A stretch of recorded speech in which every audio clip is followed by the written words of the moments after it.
Lizzie Borden took an axe and gave her mother 40 whacks. And when she saw what she had done, she gave her father 41.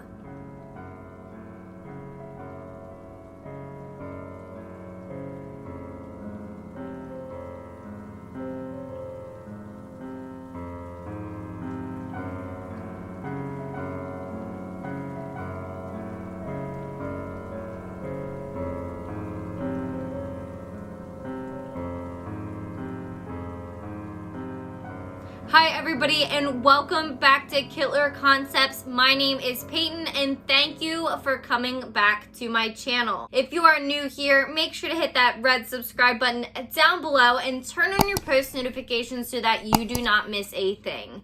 I post weekly true crime here on my channel, and any updates or any notifications on if I am going to be late or to miss an episode, you can find them here on my Instagram, so make sure to go follow me on there. So today we are talking about a woman named Lizzie Borden. Lizzie Borden is a fairly infamous case, and I'm pretty sure you have probably heard of it, but I would just like to talk about it anyway because it has always fascinated me ever since I was younger and I first heard about it. This is a very old case. It happened on August 4th, 1982 in Fall River, Massachusetts. So there are very widespread and very different stories out there about this. I tried to pull from as many sources as I could for this case so that I could bring you the most reliable information.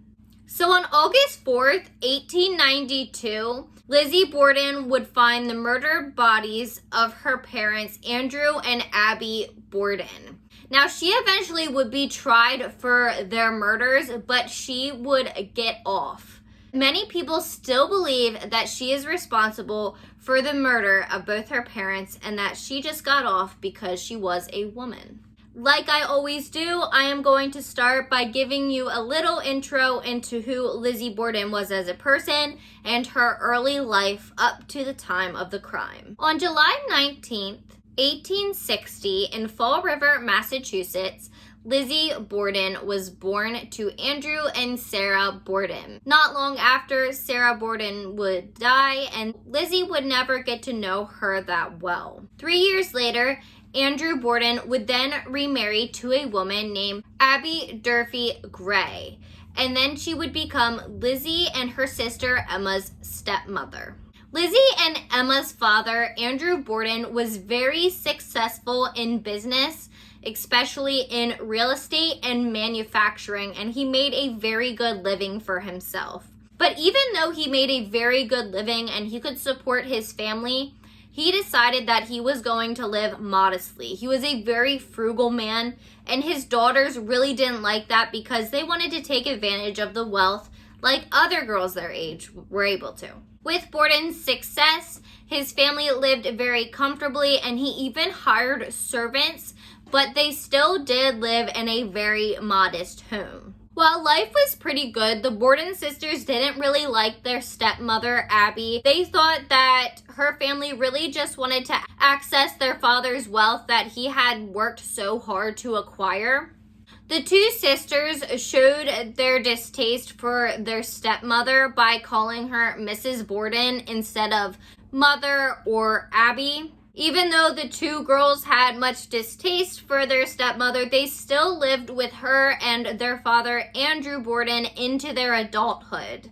The two were considered what many would call spinsters back in that time. They were in their 30s and they still were not married and had families, which was very unusual for their age. Emma was very protective of her younger sister Lizzie, and the two of them worked very hard together in order to help manage their father's rental properties that he owned. On Sundays, the family would attend Central Congregational Church, and Lizzie Borden was actually really involved here. She taught Sunday school classes, and she also helped with many charity events that they would hold. And this helped her gain a really good image in their community. She was thought as a very sweet girl, very helpful, and she was a Sunday school teacher, so people loved her. While Lizzie was known for being a very church and charity-oriented girl, her father still had to bail her out of some issues that she did have.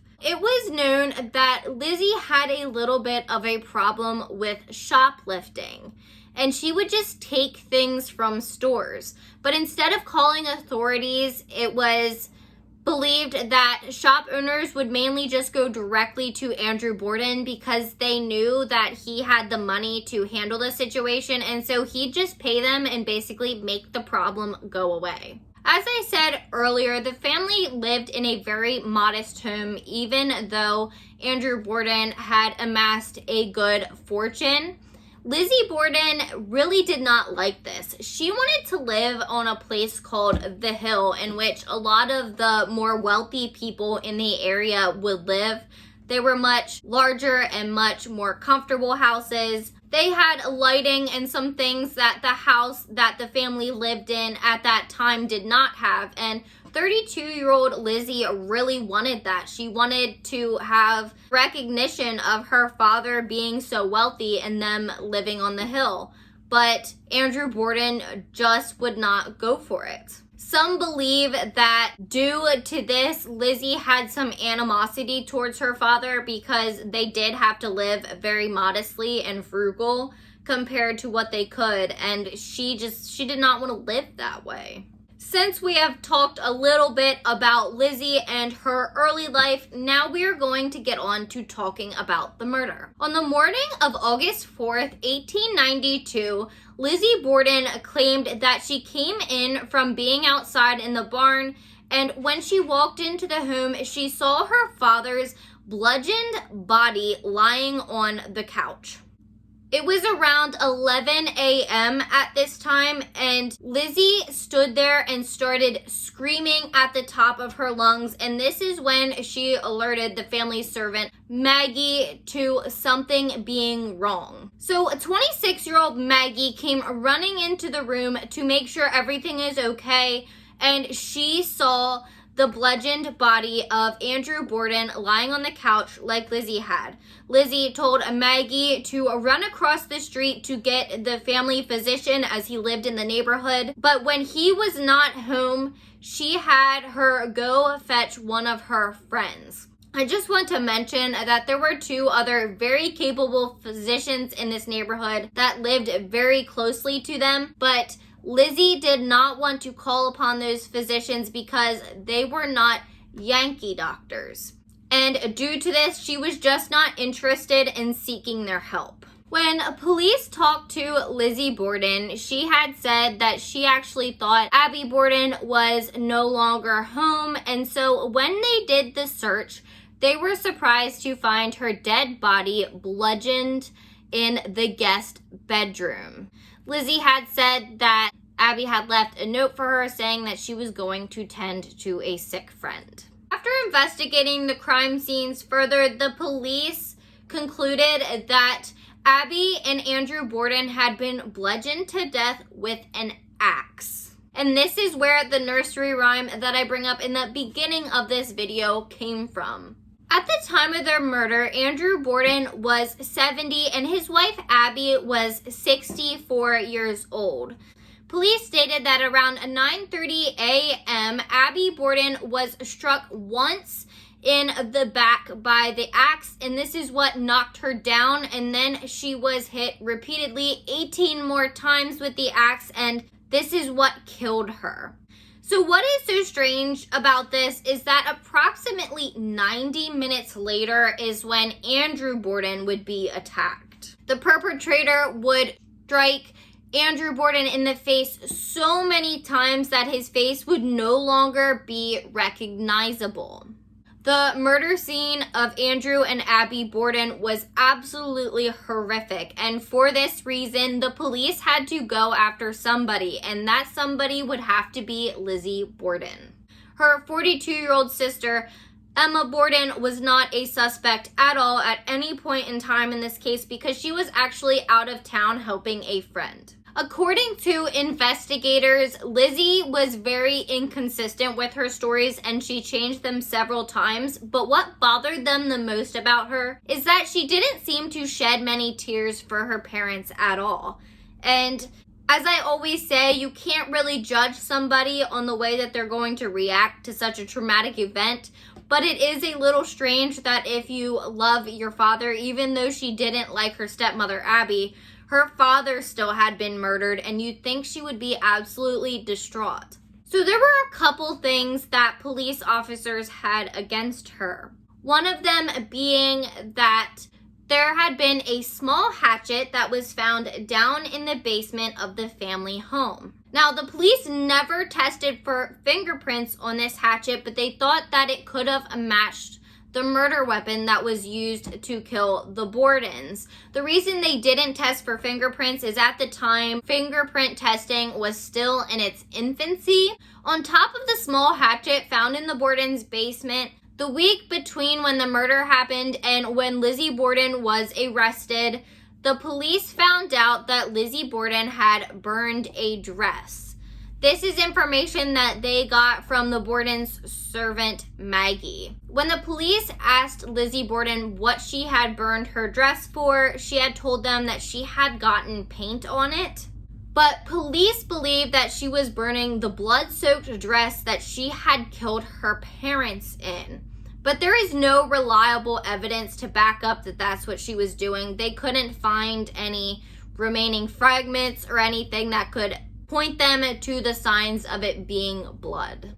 On August 11th, 1892, in Fall River, Massachusetts, 32-year-old Lizzie Borden would be indicted for the murder of her father, Andrew Borden, and her stepmother, Abby Borden.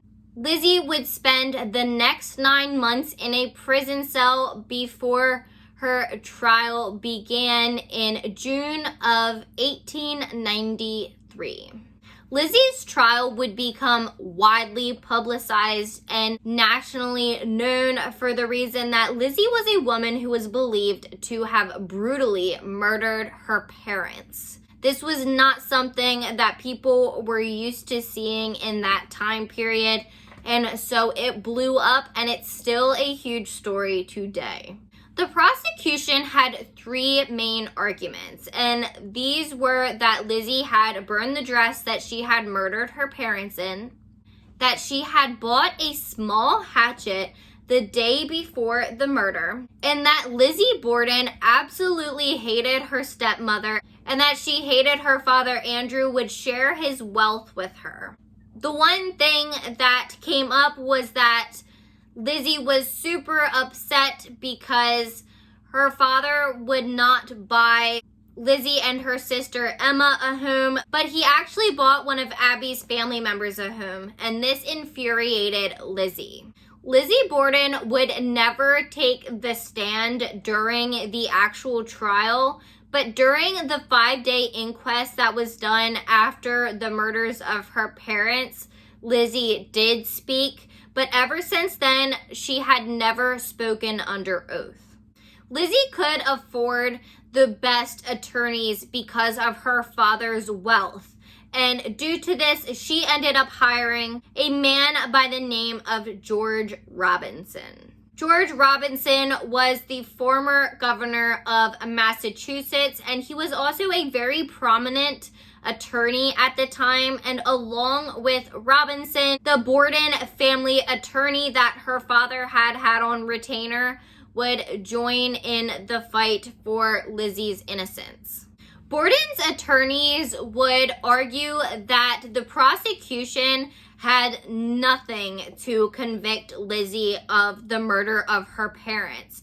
They had no murder weapon, they had no witnesses, they didn't have the bloody clothes that they were trying to accuse Lizzie of burning, and so really they had no case. Lizzie's defense would mainly be made up of people who had been witnesses to her good character. For example, the Borden's family doctor, the church that they went to and that Lizzie worked at, her sister Emma, and much of the wealthy members of the community They all pretty much backed up Lizzie and they stood by her the entire time. People believed that Lizzie Borden was too much of a community and charity-oriented woman to be able to commit such a crime. She was too sweet, and somebody like that just couldn't do that. The family doctor also testified that he had to go as far as to prescribe Lizzie Borden with medication so that she could sleep after she was a witness to her father's body and after what had happened. The defense used this to argue that Lizzie was very stressed by the whole incident and that there was no way she could have killed her father, and that the prosecution's assertion that she hated them so much that she could do it was just absurd. Lizzie Borden would then be acquitted later in June of 1893 by a jury of 12 men for the murder of her father, Andrew Borden, and her stepmother, Abby Borden. The men didn't believe that a young woman such as Lizzie could commit such a horrible crime, and so they let her go. And this is where you have to determine what your opinion is on this case. That is all I have for you today on the case of Lizzie Borden. And now you may notice, if you are familiar with the story, that there is a couple things that I left out. The only things that I really included in this were things that had been verified by multiple sources. And if you'd like to, you can dive deeper into my sources down below in the description box. I always leave them there for you. Lizzie Borden was a very strange character, and I still do not know how I feel about the case. I'd love to hear what you think, so make sure to comment down below if you believe Lizzie Borden is guilty or not guilty. If you have not done so already, make sure to subscribe to my channel and turn on your post notifications so that you do not miss a thing. I post weekly here on YouTube, and I would love to have you be a part of it. Any comment, like, share, or subscribe you can give me helps me out tremendously. Don't forget to follow me on social, and you can also get those handles down below. And any case suggestions you have, please send them to the email address right here, which is also down in the description box. I hope you have a great night, and don't forget that the world's most dangerous minds hide in the most unlikely places. Stay safe.